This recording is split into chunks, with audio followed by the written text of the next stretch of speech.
What's going on, guys? So we are still at the Lippert corporate headquarters here in Elkhart, Indiana. And they let me go to the back area here. And in the back area, they got all sorts of really cool stuff, like a frame with a rack on the back of it.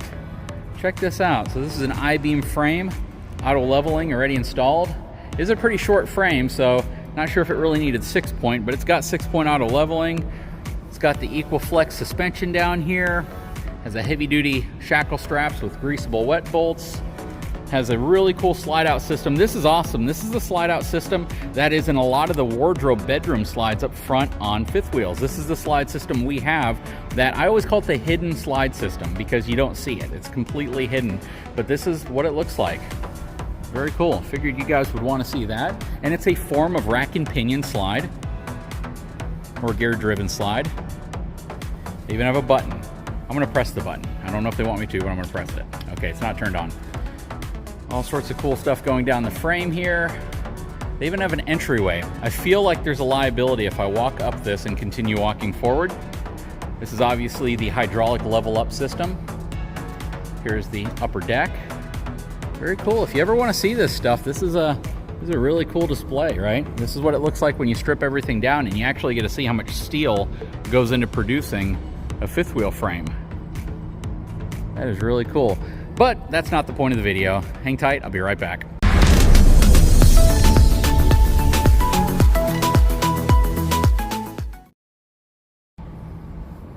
Okay, so I got Dan with me today. How you doing, my friend? Not too bad, JD. Yourself? I'm doing really well. I'm doing even better now that I've actually had an opportunity to come out here and spend some time at Lippert corporate headquarters. And back here in the back of the previous, this used to be the Furrion building, right? Correct, yeah. And you guys have done a lot of really cool things here. So Dan plays a very, very important and interesting role at Lippert. You want to introduce yourself and what you do? Yeah, so I'm the supervisor of the Technical Training Institute here at Lippert. We've been a department for about 9 years now.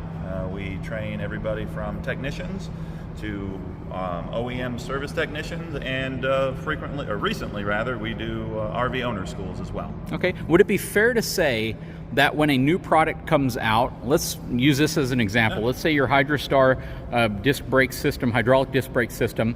When it comes out, is your team the one that's kind of responsible for getting manufacturers or mechanics? What does your team play? What's its role in terms of getting folks educated on this? Absolutely. So we work side and side with our technical publications team. So our technical publications team, they write every document that you've seen on our website or the ones that are posted to the app. What they'll do is they'll get information from the engineering departments, the various plants we have around the country, the world, in fact. They'll bring that product in, and then we'll install it on something. So in this case, we have a disc brake mock-up here, over there on the frame, which you were just talking about, JD. We got the new Levitate steps.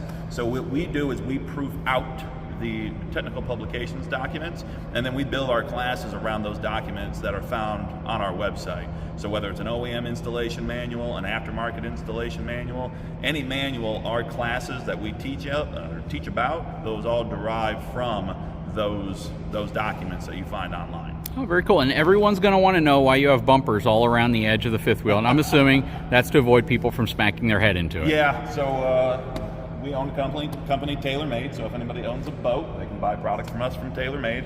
And we put those on there, just like you said, just so no one smacks their head on there. So, yeah, it hurts. I've done it before. Yes, being a tall person, I've hit my head a few times. So, and then everything you see here, my team builds. So the frame here, we cut down 10 feet out of the midsection and we shortened it up. Our facility in Mishawaka, Indiana is about 40,000 square feet. So we are limited to a certain amount of space, and my team can train on anything Lippert. So whether it's the level up system, disc brakes, Furrion or Girard water heaters, any product that is Lippert, any aspect of Lippert, my team is expected to train on that product. So in order to help with our footprint, we shorten our frames.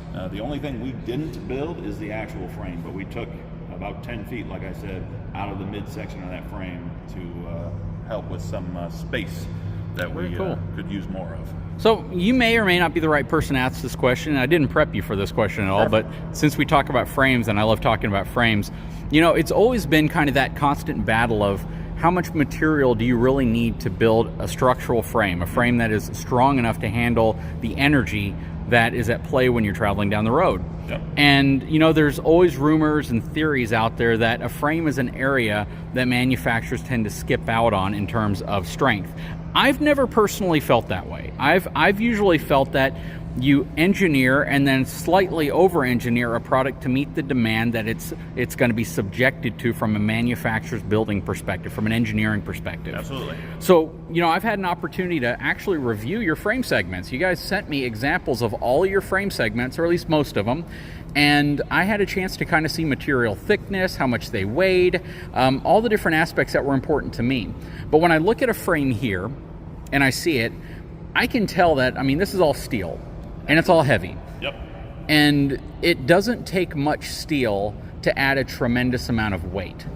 You know, when I was working with one of your technicians who actually came out, one of the things that we talked about was, you know, people who occasionally might have an issue with their frame sometimes have subjected the frame to something they may not even realize they've done that is outside the design spec. Absolutely. Right. You here's a good example of it. You make a aggressive turn to go around a vehicle that slams its brakes on. You just go off the road slightly. Yep. The RV then follows the tow vehicle off the road, and you are torquing and twisting that frame in a way that it's very difficult to design for, because you just truly don't understand or can't anticipate that type of torsional forces and energy that are now transferring to the frame of the RV, especially with the superstructure, rigid walls, aluminum structure above it. Whenever it comes to working with your frames and designing things for your frames and how your frames function, what do you see in terms of frame manufacturing? Do you see that frames should be heavier? Do you think that you overbuild them? Do you think that your frames are you know, there's room for improvement? Because you guys recently introduced your Rhino frame, right? Yep. And that's a heck of a frame. You got like a 6-inch tubular structure up front. You were able to actually go to a different style pin box because of that. But again, when I see your frame, I see gussets where they should be.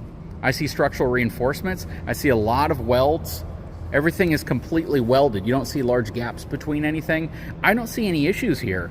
But working at Lippert, you guys spend every day around this stuff, sure, right? So what is your take on your product line? I know you work for the company, but I think it's a fair question to ask. Sure. So our frames are built beyond you know, the bare minimum, obviously. Mm-hmm. Our engineers partnership with OEM engineers, and they spec out the frames based on what their floor plans need. All of our frames are either one-off frames, so it was built for the OEM, a prototype, if you will, or one that was sort of mass-produced and left mm-hmm. behind. Maybe the OEM made a running change. But all those frames, we can walk around this way, JD. All of our frames are built past what they need to be. There are, like you mentioned, aspects where you're towing, where you might be in a situation where if your load isn't equalized, you're putting a lot more weight on one side of your axles versus your other. A lot of people don't know that the shackles are supposed to face a certain way, so if you flip your shackles, that can put undue stress on your hangers, which can actually damage your frame in that manner. So there are certain aspects of not only manufacturing, but also maintenance or towing aspects that both need to be considered. Because you can build a frame, overbuild a frame if you will, but you can still put it in situations, like you said, going off road. That going off road, and if you hit a pothole while you're going off road, that's gonna put that stress throughout the frame. Mm-hmm. So the frames are built beyond a level that they need to be to help support the OEM putting that house on there. And what was interesting too is when I was working with Coachman, they even told me the frame on my previous fifth wheel, which had a GVWR 14,000 pounds, mm-hmm. they said they can build up to like 20,000 pounds GVWR in that frame. It was actually rated much higher than what they built. And I think most OEMs do that. I think the challenge a lot of people sometimes have a hard time understanding is when you look at a frame like this, you look at all the openings, you look at how it's designed. A lot of it's designed for the RV industry to be able to install holding tanks, to be able to install your gray tanks, your black tanks, your fresh water tanks, to be able to put your batteries, your electrical, all the different things that have to run, your plumbing, everything that has to run down here. The openings in the frame are designed to give you that structural reinforcement. That's an engineered cross brace right there. And they need to be able to run things through there. But once you start putting your OSB or your flooring on, once you start putting your sidewalls up, you turn a frame that is relatively flexible, something that can actually move. It can bend and twist a little bit. If he hitched this up to a forklift and moved it around, you would see there's some twist to it. We could do it with the leveling system. Yep. The minute you start building a structure on top of this frame, you make it rigid. Yeah, and the rigidity, and that's where, Yep. and you'll see, you can definitely start to tell structural issues versus framing issues versus what your sidewall starts to do. So if you start to see delamination or cracking in your sidewall, you can definitely tell that maybe some of the welds have maybe broke, or depending on how the house is built, obviously. Yeah. So depending on how you start to articulate that, going off road, hitting a bunch of potholes, going over train tracks too fast, any one of those aspects can lead to damage inside that coach or inside the housing of that coach, just on how you articulate that unit around. The reason why I'm saying all this isn't to say that every frame's made perfectly. I mean, welds break. It happens. You can do certain things. It happens. If you want a truly off-road RV, well, you might have to get something like this. Right? And this looks like is this an RV? I mean, what is this? So this is our EV frame. I will give you every bit of knowledge I have on it. This gentleman over here would probably be able to give you a little bit more, but it's an EV frame, so it's got a bank of power cells. And it is meant to not only, it's sort of our step into the electrical tow vehicle market. So if you're thinking like the F-150 Lightning, right? Yeah. It's supposed to be able to assist that and be able to help the Lightning tow a little bit longer. Yeah, with EVs, we're looking at about 300 miles for a battery charge on like the Lightning truck. Yeah. And they did some testing and found that you get about a third of that when you're towing a 6,000-pound trailer behind it. So kind of like what our theory is here is we put a big bank of batteries in our frame. Maybe we'll be able to power share at one point, or you pull over the side of the road, you can plug our battery bank in and charge the tow vehicle, and That is super cool. You definitely did it the right way. You put Fox reservoir shocks on this thing, multi-link coil suspension, but we're not focusing on this. The point here is there are truly off-road capable RVs. Absolutely. Expecting a fifth wheel to be an off-road RV is a stretch. Absolutely. Expecting a travel trailer to be an off-road RV is a stretch. They're recreational vehicles meant to be towed down the highways, right? Yeah, so if you've got standard equalizers on your RV and you're thinking, hey, we're going to take it off-road, we're going to go off into the wilderness, wherever, right? Your standard equalizer, just that chunk of steel, holding two springs together, that's going to vibrate completely through that sidewall of that coach. Now, if you upgrade to a different type of equalizer, whether it's ours or somebody else's, our road armor, for instance, that's going to help reduce that much more vibration inside that coach. So if you're taking a standard built RV and you're thinking, hey, I'm going to take this thing and just go everywhere with it, you would want to consider probably upgrading your suspension, upgrading your pin box, upgrading your tires, obviously. There'd be some things you'd probably, just looking at, like anything you can do to reduce Absolutely. and dampen energy traveling. Now, and that'll help you just on regular, there's potholes, obviously, so that's going to help you on regular roads anyway. So. Yep. And sometimes upgrades can lead to downgrades. And I'm going to explain that, and you might know where I'm going with this. But let's say your trailer comes equipped with F-rated tires, and you have no suspension equalizer. You have a standard equalizer right there. A lot of people don't realize that soft tire actually acts as suspension. It acts as a dampener. It helps eliminate some of the vibration and shock from making it to the coach. But then you go out and you watch BTB RV and you're like, hey man, I'm going to put G-rated or J-rated tires on that are commercial spec, all steel radial tires. Yeah. All of a sudden you've put a far more robust tire on with higher air pressure that's not going to act as that spring anymore.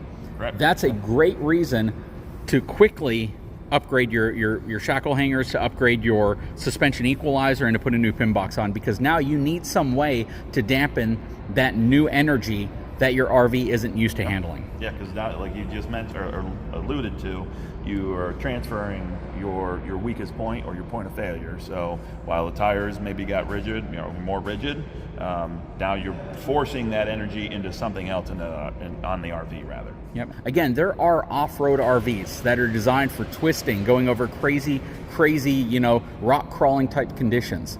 But the average RV you go to a dealership and buy is not designed for that. And if you subject it to that, you will see things fail. This is not me telling you that anybody's building a bad product.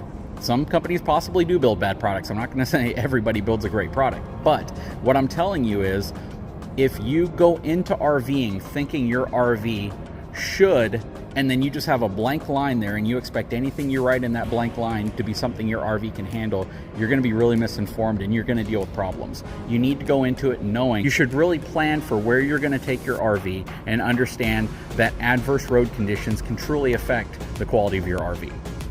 Did I say anything wrong here? No, I would say pretty on point there, Jay. Well, I appreciate that. Absolutely. And he's a technical guy, so I'm expecting him to vet what I say. Anyways, guys, I really appreciate your time, Dan. Anytime. Super cool. I love talking to technical folks. We'll probably talk for another 6 hours after I get off camera. That is super cool. Guys, if you haven't had a chance, please take a moment, subscribe to my channel, give me a thumbs up, and we'll talk to you again very, very soon.